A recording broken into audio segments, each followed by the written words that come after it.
Il était une fois une petite fille appelée Aou qui vivait dans une petite maison au bord de la forêt avec sa grand-mère. Aou adorait l'odeur des fleurs sauvages et les histoires que sa grand-mère lui racontait tous les soirs avant de se coucher. Aou aimait beaucoup sa grand-mère qui la protégeait et lui apprenait plein de choses. Un jour, sa grand-mère tomba très malade et dut partir pour le pays des étoiles. Aou était très triste et se sentait seule. Elle n'avait que 7 ans et ne savait pas quoi faire sans sa grand-mère bien-aimée. Mais la chance sourit à la petite Aou. Un homme gentil du village voisin, qui l'avait toujours admirée pour sa bravoure et son sourire enjoué, décida de la recueillir. C'était maintenant son nouveau papa, même s'il n'était pas son vrai papa. Il la traitait avec beaucoup de gentillesse et d'amour. Ensemble, ils cueillaient des fruits, jouaient dans la rivière et se racontaient des histoires amusantes. Aou grandit avec son papa adoptif, apprenant de nouvelles choses chaque jour et devenant de plus en plus sage et forte. Le temps passa, et Aou devint une jeune femme gracieuse et pleine de compassion. Elle a appris à respecter et à aimer les gens autour d'elle, à aider les autres et à partager son bonheur. Grâce à l'amour et aux soins de son père adoptif, Aou est devenue une dame très respectée dans son village. Les enfants du village venaient souvent la voir pour écouter ses histoires pleines de sagesse, et elle leur disait toujours « Peu importe d'où tu viens, ce qui compte c'est l'amour et la gentillesse que tu mets dans ton cœur et que tu partages avec les autres. »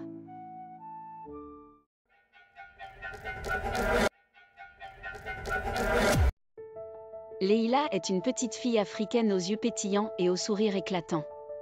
Ce matin-là, elle se leva avec le cœur battant la chamade, c'était le jour de son premier voyage en avion.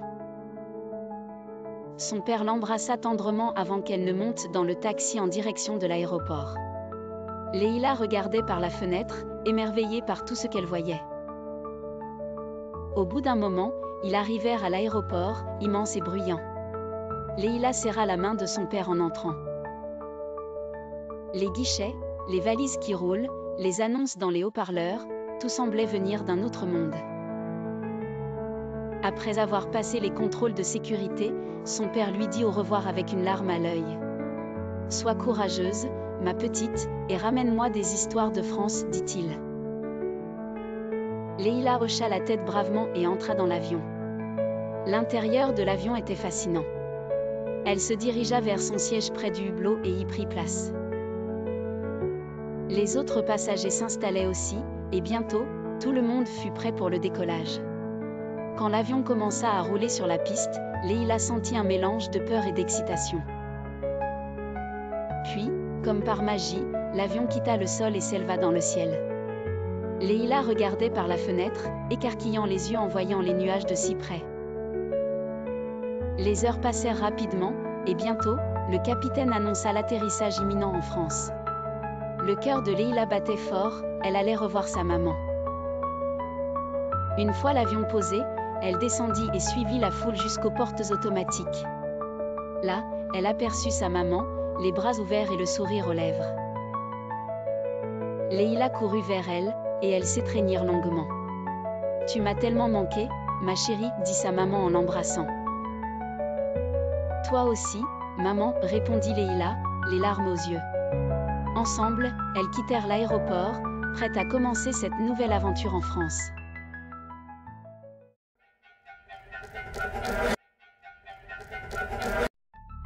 Leïla était une petite fille curieuse de 7 ans qui venait tout juste de déménager à Paris avec sa famille. Un matin ensoleillé, alors que les rayons de lumière pénétraient doucement sa chambre, Leïla se réveilla avec un enthousiasme débordant. Tout était nouveau pour elle, les bruits de la ville, les odeurs de boulangerie, et même le vent qui semblait raconter des histoires.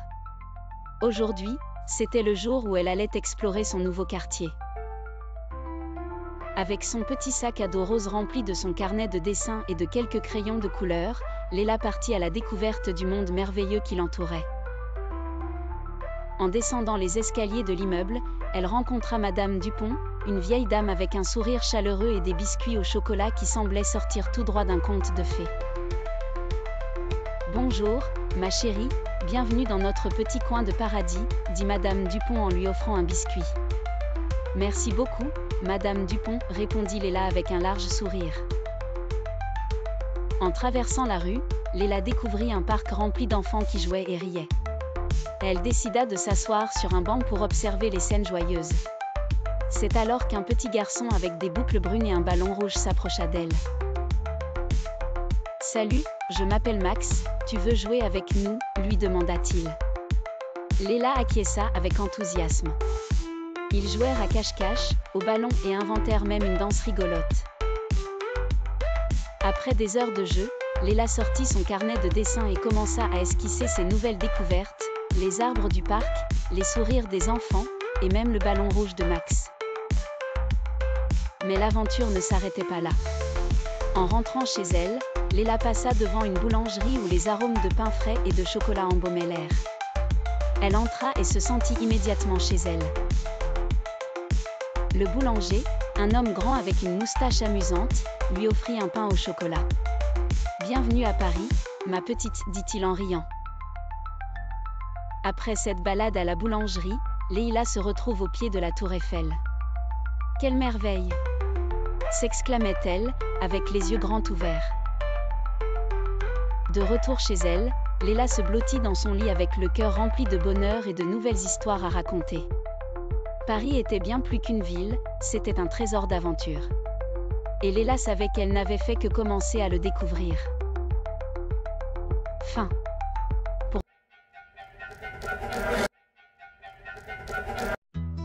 Il était une fois un petit garçon nommé Mati. Mati était un enfant très respectueux et aimant. Il adorait écouter les conseils de ses parents et les mettait toujours en pratique. Un jour, alors que le soleil brillait et que les oiseaux chantaient, Mati décida d'aider son papa dans les tâches quotidiennes. « Mati, veux-tu m'aider à arroser les plantes ?» demanda son père. Mati répondit avec un grand sourire, « Bien sûr, papa. » Avec un arrosoir presque aussi grand que lui, Mati suivit son papa dans le jardin. Ils arrosèrent ensemble chaque plante, chaque fleur, en prenant soin de ne pas en oublier une seule. Après avoir terminé, son père lui dit « Merci, Mati, tu as fait un excellent travail. » Mati était fier de lui. Mais ce n'était pas tout. Mati aimait aussi aider sa maman. « Mati, veux-tu m'aider à préparer le dîner ?» demanda sa maman. « Oui, avec plaisir, maman, » répondit-il joyeusement. Ils préparèrent ensemble une délicieuse salade de légumes frais et un gâteau au chocolat pour le dessert. Mati lava les légumes, les coupa en petits morceaux, et mélangea la pâte à gâteau avec enthousiasme. La soirée arriva, et toute la famille s'assit à table pour dîner. « C'est délicieux, dirent ses parents. Merci de nous avoir aidés, Mati. » Mati savait que respecter et aider ses parents rendait tout le monde heureux. Il était content parce qu'il avait passé une journée merveilleuse avec sa famille. Et depuis ce jour, Mati continua d'aider chaque jour, avec un grand sourire et beaucoup d'amour.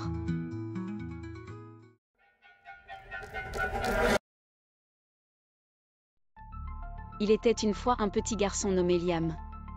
Liam n'était pas comme les autres enfants de son âge. À peine avait-il appris à marcher qu'il savait déjà compter jusqu'à 100 et lire des livres avec aisance. Ses parents étaient émerveillés par son intelligence.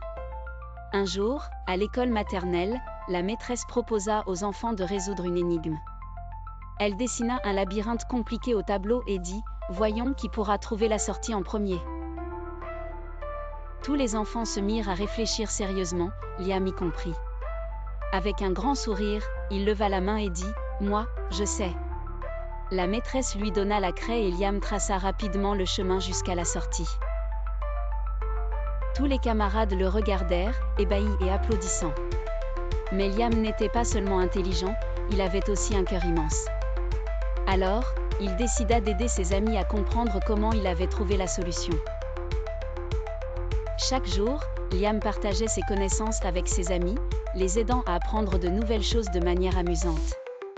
Parfois, il inventait des petites histoires pour expliquer des concepts compliqués, et tout le monde l'adorait. Un après-midi, en rentrant de l'école, Liam trouva un petit chat coincé en haut d'un arbre. Sans hésiter, il courut chercher une échelle pour sauver le chat. Ses parents, voyant son courage et sa bonté, furent très fiers. Grâce à son intelligence et à son grand cœur, Liam devint un véritable héros pour tous les enfants de la maternelle.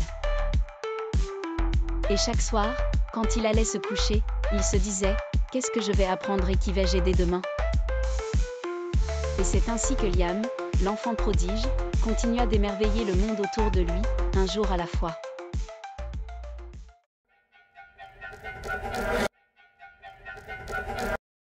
Léla était une petite fille qui n'avait jamais vu la neige. Elle vivait dans un pays chaud où le soleil brillait presque toute l'année.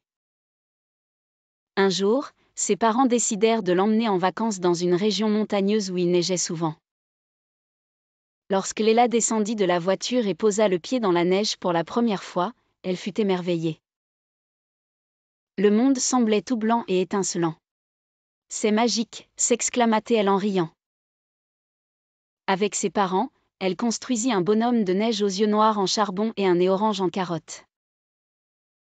Ensuite, ils firent une bataille de boules de neige et Léla découvrit la sensation de la neige fondant dans ses mains.